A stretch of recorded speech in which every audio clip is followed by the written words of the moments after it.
ఈరోజు బీసీలకు జరుగుతున్నటువంటి తీవ్రమైనటువంటి అన్యాయాన్ని ఖండిస్తూ మరి బీసీల తరపున ఎన్నో ఉద్యమాలు చేపట్టినాం. మరి ఇప్పటికైనా బీసీలకు మోక్షం రావడం లేదు. మరి ఎన్ని ప్రభుత్వాలు మారినా, దొరల పరిపాలన మారినా, మరి దొరల పరిపాలన విధానంగానే మరి ప్రభుత్వం మారినా కాంగ్రెస్ ప్రభుత్వంలో కూడా బీసీలకు అదే మాదిరిగా దొరల పరిపాలన మరి నడుస్తూ ఉన్నది.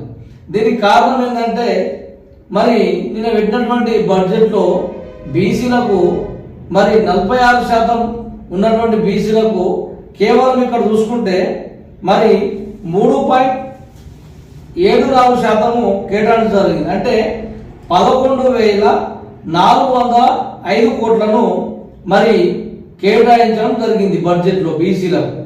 మరి అత్యధిక జనాభా కలిగినటువంటి బీసీలకు కేవలం 11,405 కోట్లను మాత్రమే మరి రేవంత్ రెడ్డి గారు ఏ ఉద్దేశంతో మీరు మరి బీసీలకు బడ్జెట్ని కేటాయించారు. మరి ఇక్కడ ఎస్సీలు వాళ్ళ తమాషా ప్రకారము 17% ఉన్నారు. మరి వాళ్ళకు న్యాయబద్ధంగానే మరి 40,000 కోట్లను వాళ్ళు కేటాయించారు. సరే, అదే విధంగా చూసుకున్నట్టయితే ఎస్టీలకు మరి 10 నుంచి 12% ఉంటే మరి వాళ్ళకు దాదాపు 17,000 కోట్ల 169 కోట్లను మీరు కేటాయించారు. మరి ఇక్కడ చూస్తే మరి బీసీలు అత్యధిక శాతం ఉన్నటువంటి బీసీలకు కేవలం మరి 11,405 కోట్లను మరి కేటాయించి బీసీల మనోభావాలను దెబ్బతీసి వాళ్ళని ఆర్థికంగా రాజకీయంగా ఎదగకుండా మీరు ఈ బడ్జెట్ ప్రవేశపెట్టారని దీనికి ఉదాహరణ. మరి మా సమాన సోదరులైనటువంటి ఎస్సీ ఎస్టీలకు న్యాయబద్ధంగా వాళ్ళకి ఇచ్చినప్పటికీ మరి బీసీలు ఏం పాపం చేసిరని నేను ప్రశ్నిస్తా ఉన్నా. మరి చాలామంది ఇక్కడ బీసీలు గమనించాల్సిన విషయం ఏంటంటే, మీరు బీసీ సంఘ నాయకులకు ముందు చెప్తున్న ఒకటి, మీ గతంలో కూడా చెప్పిన ఎన్ని సంఘాలు ఉన్నాయి బీసీ సంఘాలు, మీరు పోయి సన్మానాలు చేసి సావిత్రిబాయి జ్యోతిబాపుల విగ్రహాలు ఇచ్చి ఫోటోలు తీసుకుపోయి ముఖ్యమంత్రి రేవంత్ రెడ్డికి దండలేసి ఏదో జరిగిపోతున్నట్టు మీరు కలలు కనుక్కుంటూ మరి ఇక్కడ మీకు కొంచెమైనా బుద్ధి ఉందా అని అడుగుతా ఉన్నా. మీకు ఇక్కడ బడ్జెట్లో కనబడతలేదా బీసీలకు ఏం జరిగిందని?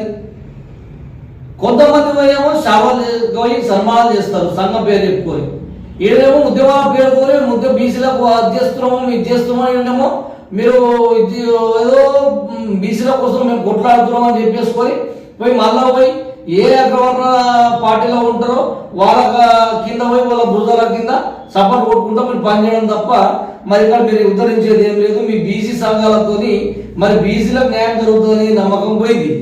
ఎందుకు పోయింది అంటే దీనికి ఉదాహరణగా మరి ఇప్పుడు బడ్జెట్లో ప్రవేశించడం ఎవరు కూడా మరి ఎందుకు మాట్లాడట్లేదు. 11,000 కేవలం 11,000 కోట్లు మాత్రమే బీసీల బడ్జెట్ కేటాయించింది.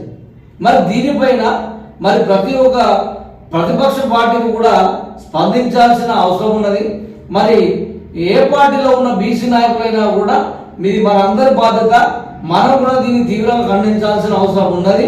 మరి ఇంకొక ఉదాహరణ ఏంటంటే, మరి రిజర్వేషన్లో భాగంగా అన్ని కల్పిస్తామని చెప్పి ఇక్కడ అసెంబ్లీలో 42% బీసీలనే తీర్మానం చేసిరు.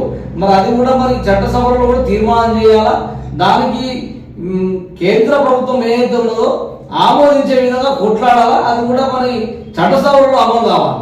కేవలం ఇక్కడ బీసీలకు కళ్ళకు కట్టినట్టు మేము ఇది చేసినామని కేవలం జబర్దస్త్ కనబడుతుంది, కానీ పూర్తి న్యాయం అయితే జరగలేదు.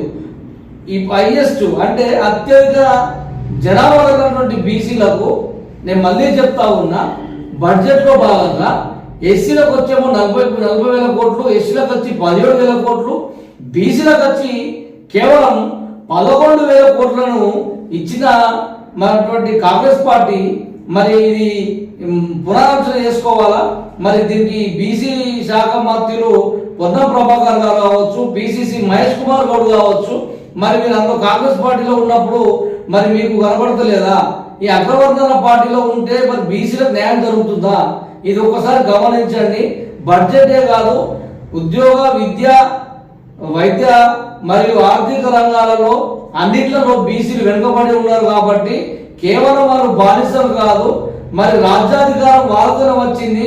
మరి రాబోయే కాలంలో కూడా గతంలో కేసీఆర్ ప్రభుత్వం పరిపాలన విధంగానే కాంగ్రెస్ ప్రభుత్వం కూడా అదే విధంగా అవలంబిస్తూ ఉన్నది. కాబట్టి మరి అన్ని కాంట్రాక్టులు అన్ని వాళ్ళకే అగ్రవర్ణాలకే చెందుతున్నాయి. మరి బీసీలు మరి ఏ పాపం చేసిరయ్యా నేను అడుగుతా ఉన్నా.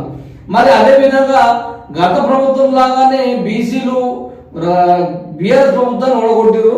మరి కాంగ్రెస్ ప్రభుత్వం కూడా అదే రకంగా బుద్ధి చెప్పబోతున్నారనే సంగతి కూడా కాంగ్రెస్ పార్టీ గమనించాలి. ఎందుకోసం అంటే మరి ఇక్కడ కుల విభజన చేసి కులాల మధ్య చిచ్చు పెట్టే విధంగా ఈరోజు మీరు బడ్జెట్ ని ప్రవేశపెట్టడం అనేది మేము తీవ్రంగా ఖండిస్తా ఉన్నాము.